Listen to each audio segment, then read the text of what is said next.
A very good evening to all my ladies and gentlemen. Welcome back to another lively session of GETI Talk. My name is Shilpi. I'm the Relationship Manager with the Global Education and Training Institute.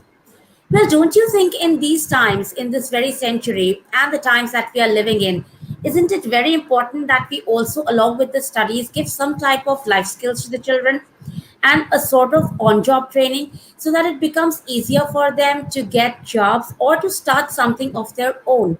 And this is what Miss Anis Fatima, who's the HOD of biology in Education Academy, Hyderabad, is going to talk about the phenomena of apprenticeship and its role in the developing of educational system. She has been into the field of education for the past 25 years, so no wonder, ma'am, that you might have seen the changing trends in education. She's worked abroad as also in some international schools in Bahrain. She came back to India and again started working with the schools here in Hyderabad. So welcome, ma'am, and let's not waste another moment, and it's over to you. Thank you, Shilpi ma'am, for that wonderful introduction. Thanks a lot. Hello and good evening to one and all. At the onset, I thank my institution, MS Education Academy, for giving me this platform to express my views. At the same time, I'm grateful to Dr. Sunita Gandhi, Madam, an educational visionary, for giving me this opportunity to present my views and to share my views with the wonderful audience over here. I have been in this field of education for the past 25 years, and I have been working with the students as well as teachers. And no wonder there has not been much change in the past 25 years. We most of the time we concentrate only on the academics. We try to divide the children as above average, below average, and average students.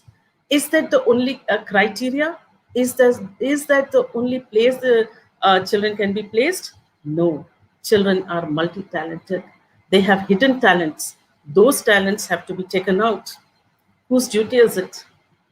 It is the duty of the parent, and as well as the educationist, the teacher. Since the student is with the parent and the teacher most of the time, it is our duty to identify the potential of the student. And of late, what has happened is this education system, it demands only marks. Okay, 98%, 99% is excellent, 98% is good, 97 is not that good. Okay, we have lost 3 marks. The children are sad and parents are also sad. What is this? Where does that lead to? Where does it take the child to? Now, I think there is a need to identify the hidden potentials of the students by bringing about a change in the education system. Education is not just about reading and writing, not about the rote memory and gaining marks. It is more than that.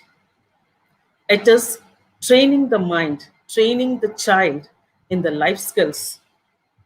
Okay, and our country has been facing several problems.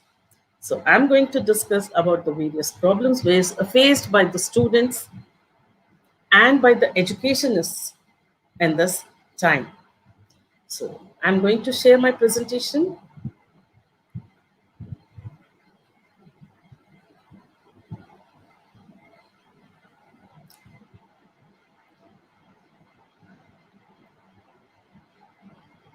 Yeah, I have made a small presentation over here, and these are some of my views about the apprenticeship. My topic for today is the phenomena of apprenticeship and its role in developing systems of education. What is an apprenticeship? Where does it lead to? Let us see.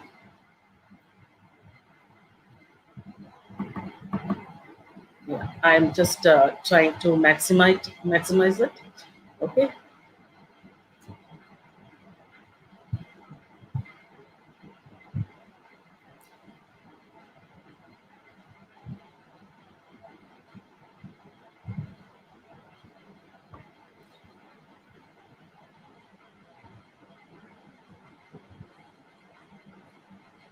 Okay, this is my presentation. The phenomena of apprenticeship and its role in developing systems of education.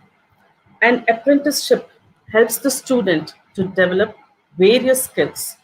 Let us first define what is an apprenticeship.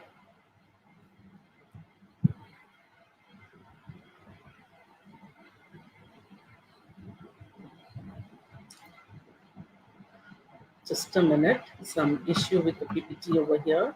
I'm sorry for that.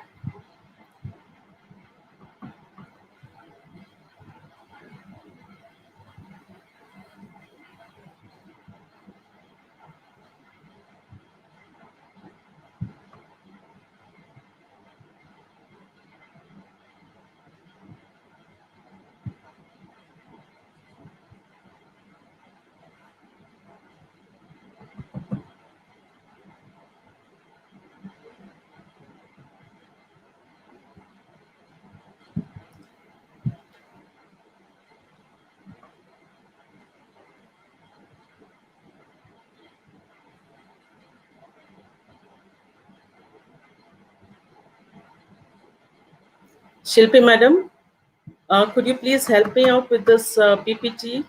Like it is not coming full screen. Ma'am, you have to click on slideshow. It will become full screen. Yeah, that is not coming, ma'am. I'm clicking on that slideshow and it is going back again.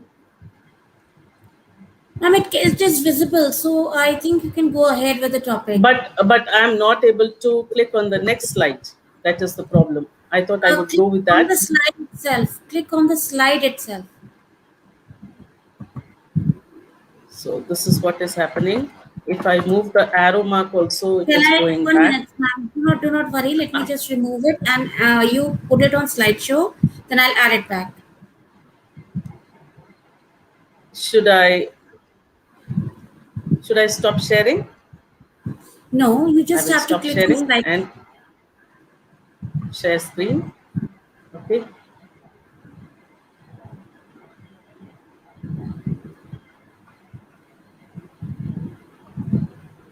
Yeah. I hope it is visible. No, Shilpi ma'am? you have to share. You No? have to share. Okay, give me a moment.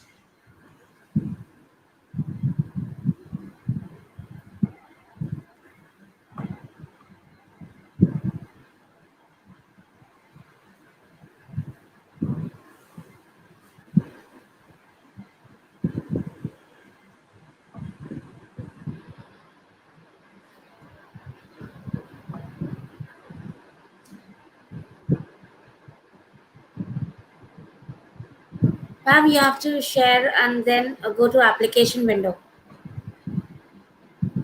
Okay.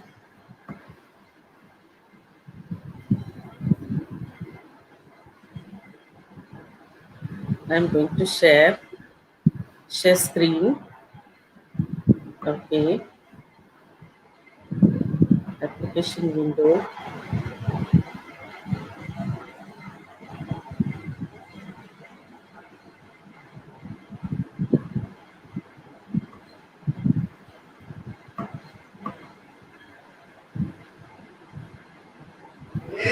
Is that visible? Yes. Thanks a lot. Yes, ma'am. Okay. So sorry for that. I hope it is visible now. Yes, it Shilpi is. ma'am, Yes, it is. thank you so much. The phenomenon of apprenticeship and its role in developing systems of education. What is an apprenticeship? What does a school have? It has studies, profession. Along with that, what if we develop the skills, the performance, which will lead to the career? We motivate the students and help them to set their goals. Let us define apprenticeship.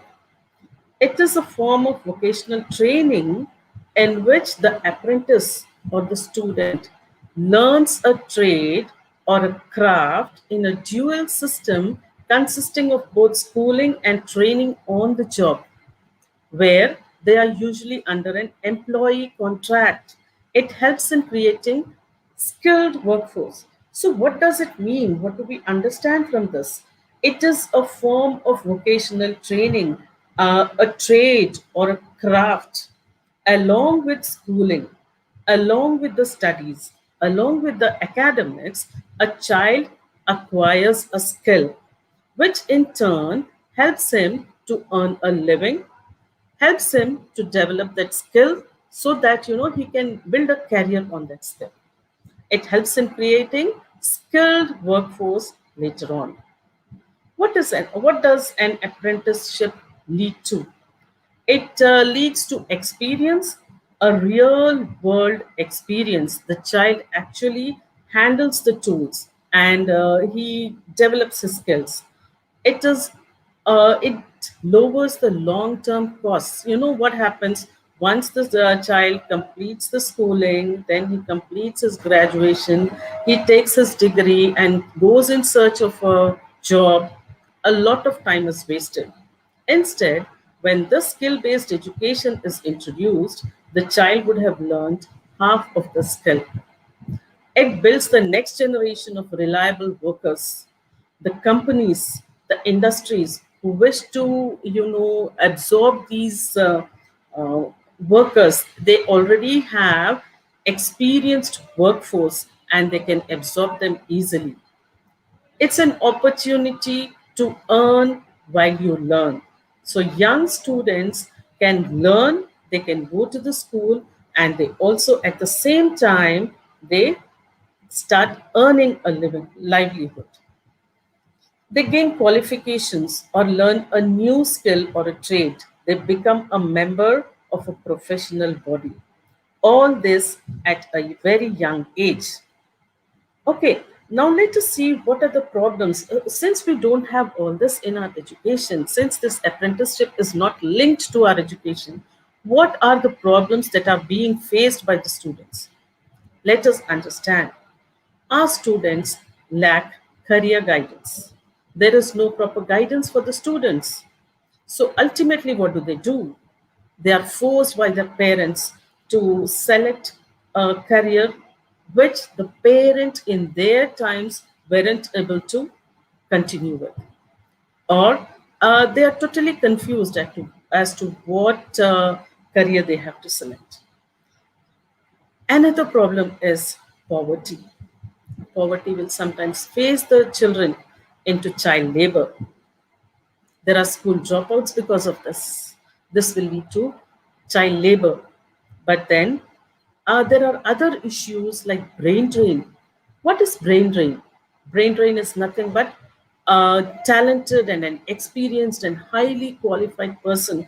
Once he graduates, once he acquires the skills, and once he is trained and he has taken all the degrees, he thinks only about one thing, that is going abroad and serving some other country.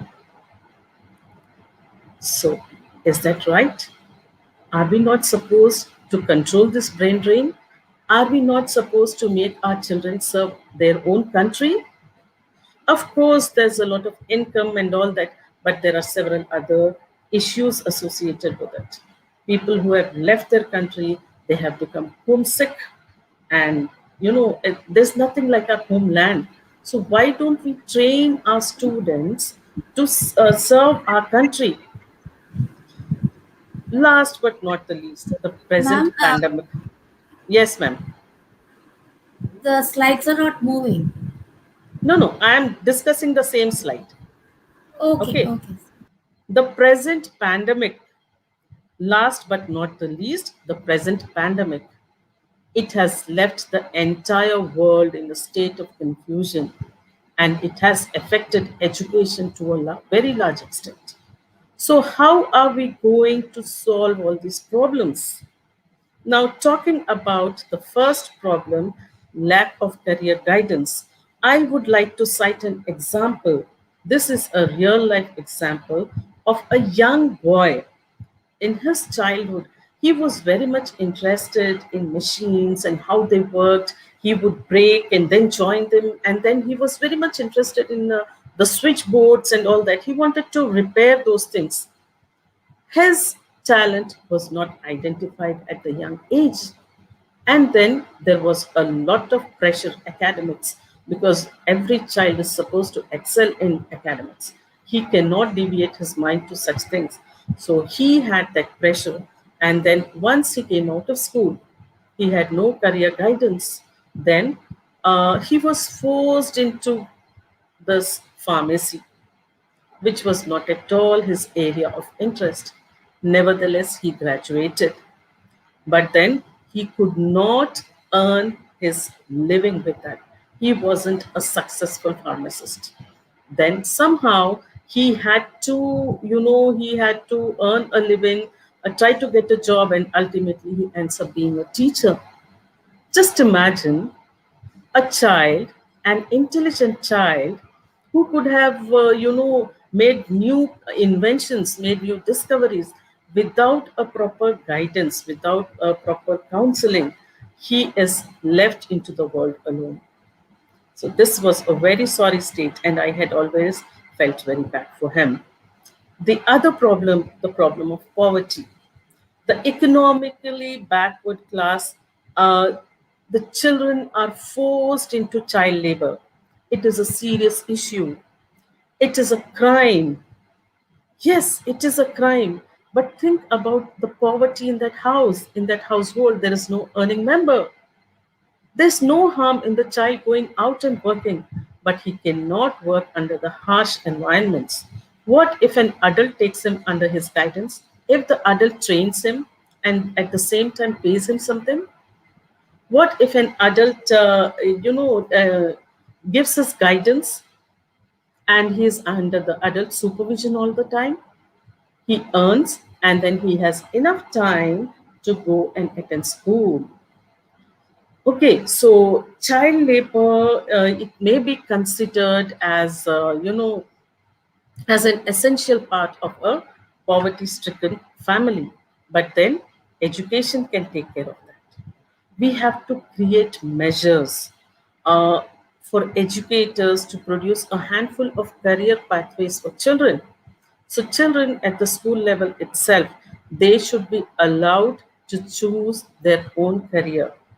The apprentice perspective should be an academic principle, of course, relating to the place of a job coaching. Just imagine the entire workforce, and the entire student community is exposed to a large number of areas of their interest. They are trained into the trade, and then they are slowly absorbed by the company, by the industry. Then there will be proper distribution of labor. And the present scenario of unemployment, this can be solved to a very great extent. We have lots of studies about what's wrong with our education system. We have tried to bring about a number of changes in the education system, but why don't we introduce some vocational training? We need to accept responsibility, be bold, find solutions, and move forward to make education a centerpiece of our economic development. Education is not just acquiring knowledge, not just knowing how to read and write. It should be directed towards economic development, as rightly said by Christine Gregoire. The problem of overpopulation. Our country is said to be overpopulated.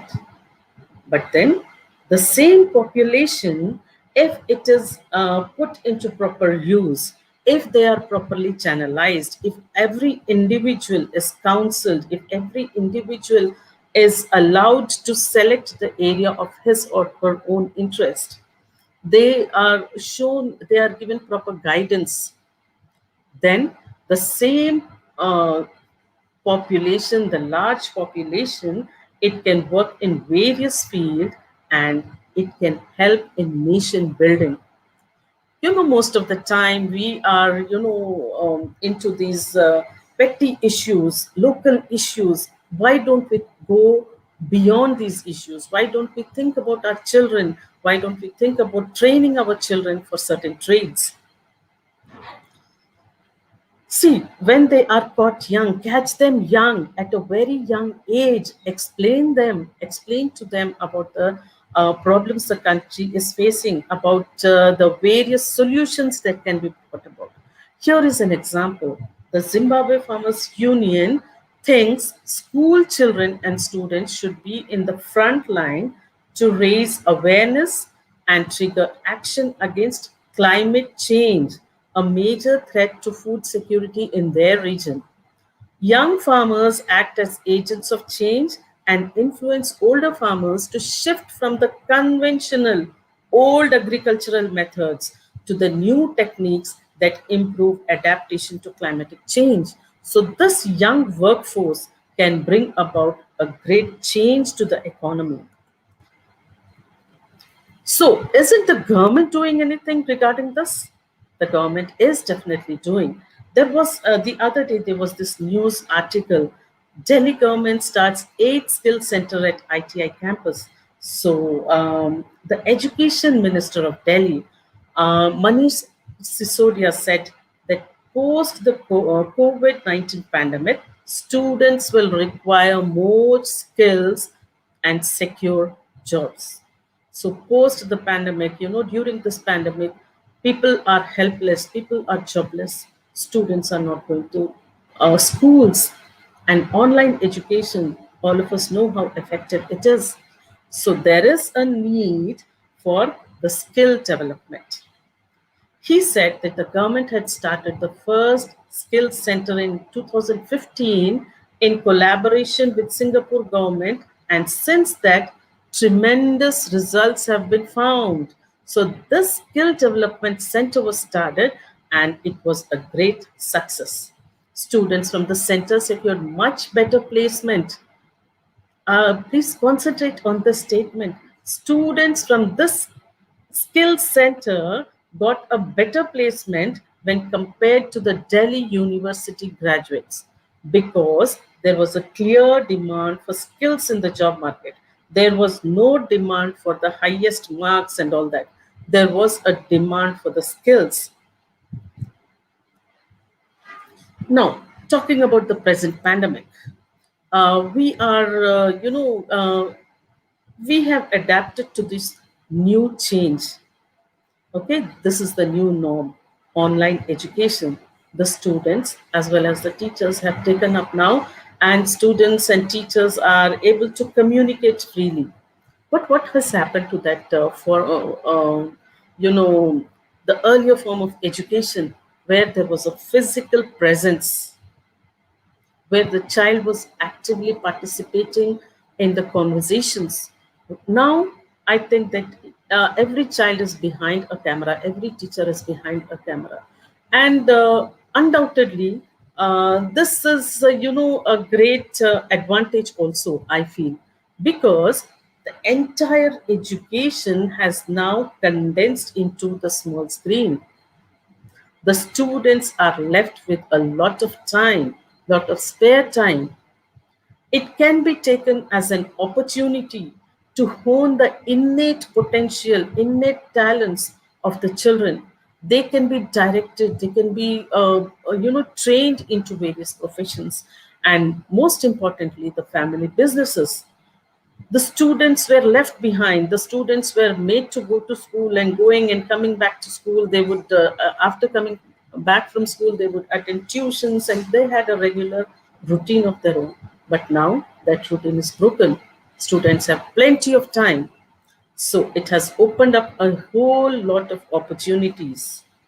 These online classes save a lot of time, and students can be taught new skills. Skill based education is the need of the hour. This skill based education will give rise to skillful workers in various fields. The child has, vast areas of interest. He can select from these areas the area of his own interest, and he can get trained into it. So I think blending This education with the skill based education is the need of the hour. And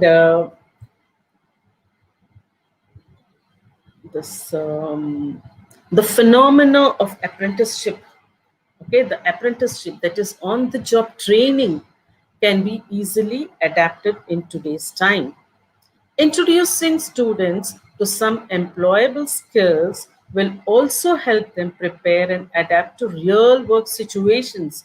Now, imagine a student who has been, continuously studying, who's concentrated only on academics all his life, and suddenly he goes out to work, and that work atmosphere is totally different from his school or college atmosphere.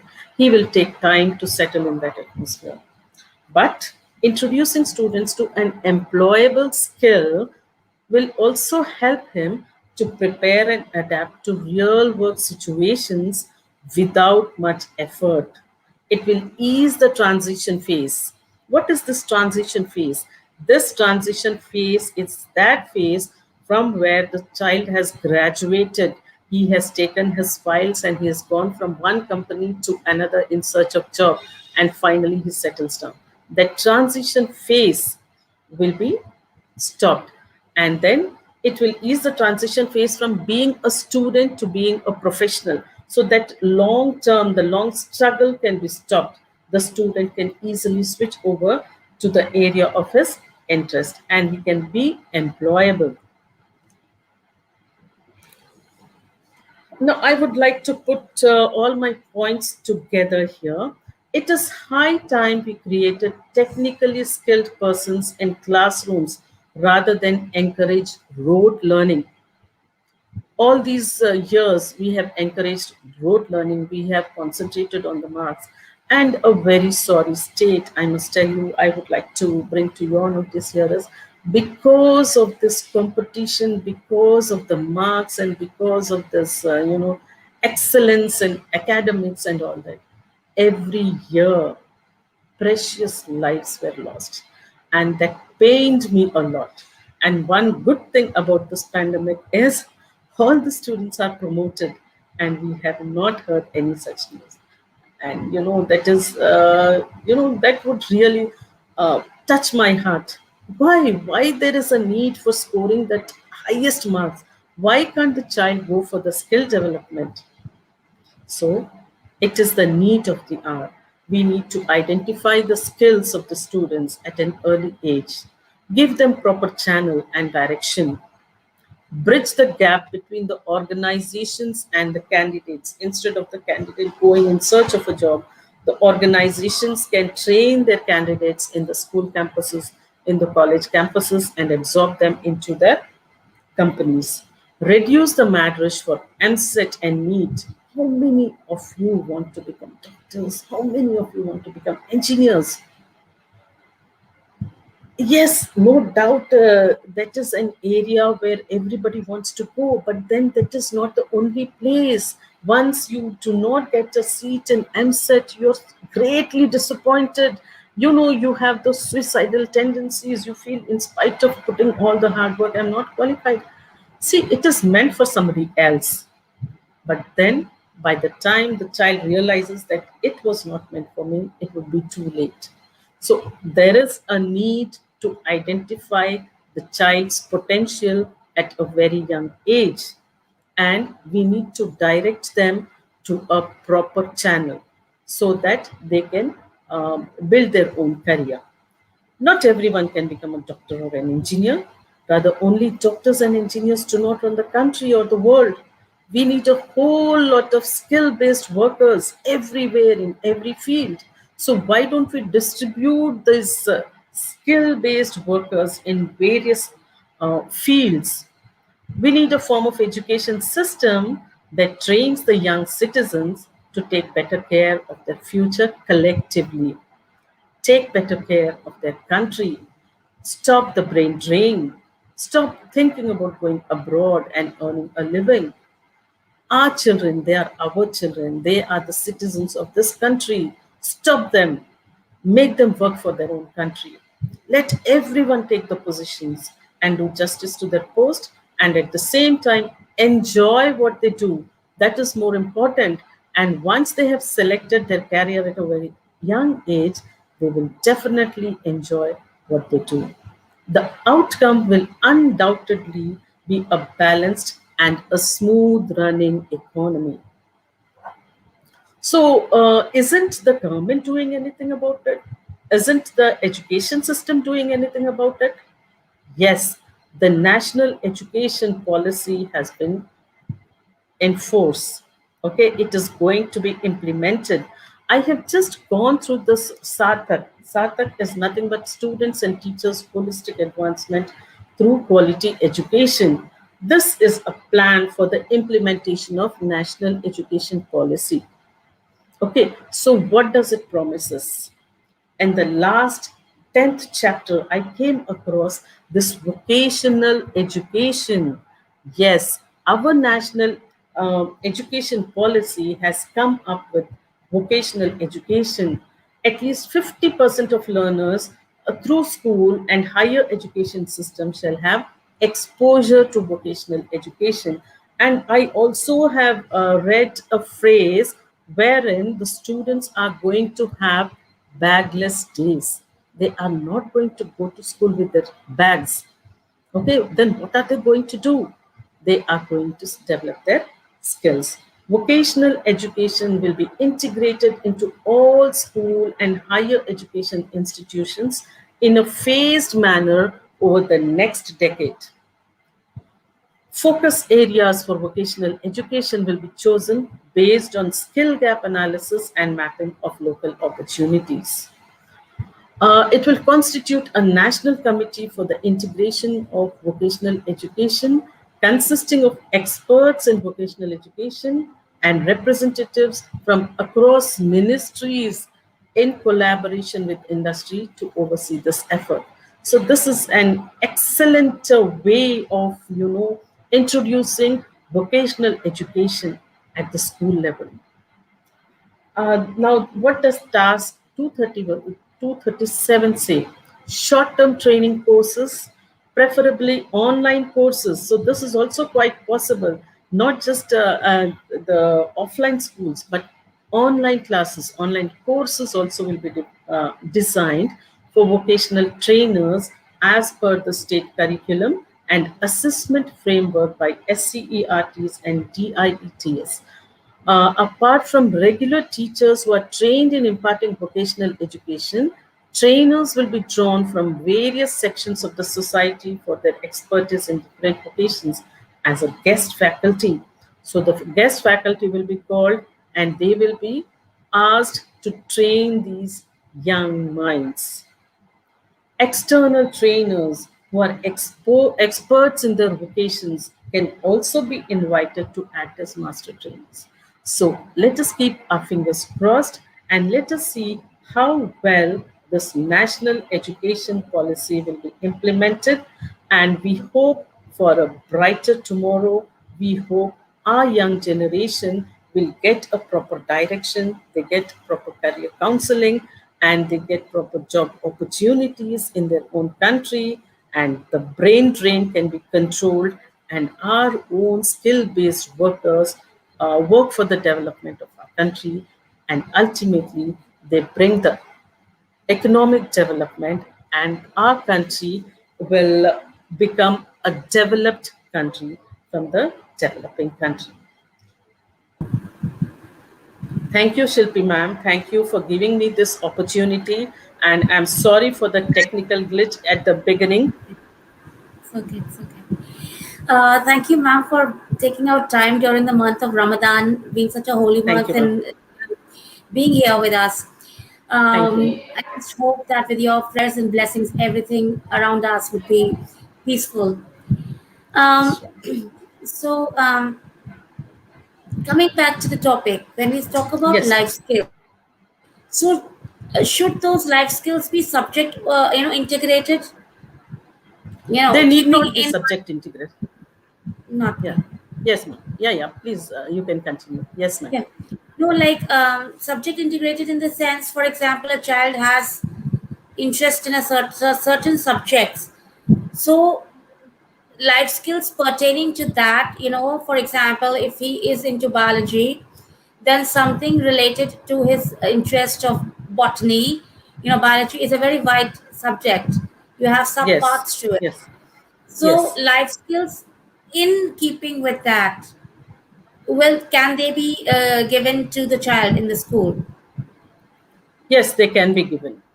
See, they need not necessarily be introduced into the education system. Then all the children will be forced to learn that, isn't it? So specifically, these children can be given extra information and they can be trained.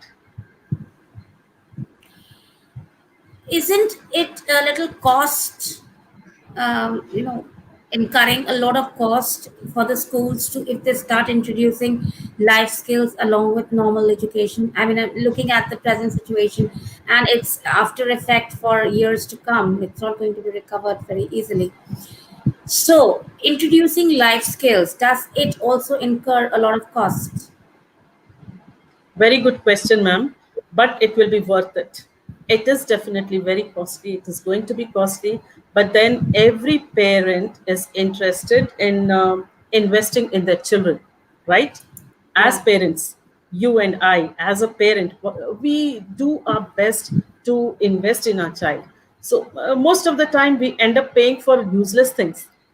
Okay, when our children go to school, so certain things are there where you don't have to pay, but then for the sake of your child you pay.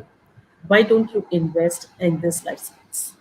I think parents will come forward, and they help the educational institutions, and the educational institutions also in turn will help out the parents and students. And will that impact the job industry if the children, coming with life skills? Will that impact the job industry? Wouldn't the hiring be easier, and even for a student to be focused on the kind of career that he or she wants? I didn't get you, ma'am. You mean to say that more and more students will be absorbed into the jobs, right? I mean, if life skills are taught early on in life, usually what Yes. happens in a normal situation, a child starts thinking about a career. Even the parents become serious only after, say, grade 8, when he's going to go to class Yeah. 10, and after class 10 a little more serious. But as it is, if the life skills are being taught right from the beginning in the schools and being, taken care of, so wouldn't it be easier for students to have very clarity in their mind what kind of career they are going to go for? And even in the That job is, industry, the confusion will be less. The people who are hiring will also be at ease. They would know, the kind of people that they want. yeah. Yeah, that is what my presentation was about. We want to ease the company's wants and needs, and the Yeah. child also will have a clear cut idea about where he is going, right? He has a proper direction. Yes. Right. So thank you so much, ma'am. Thank you for being here and sharing your views on this very, very important topic, which is so much, relevant in today's educational system. Thank you, ma'am. Thank you for giving me this opportunity. I hope most of my audience agree with me. Thanks. Thank You're you. welcome. Thanks a lot. You're welcome, ma'am. Thank you so much. Thank you.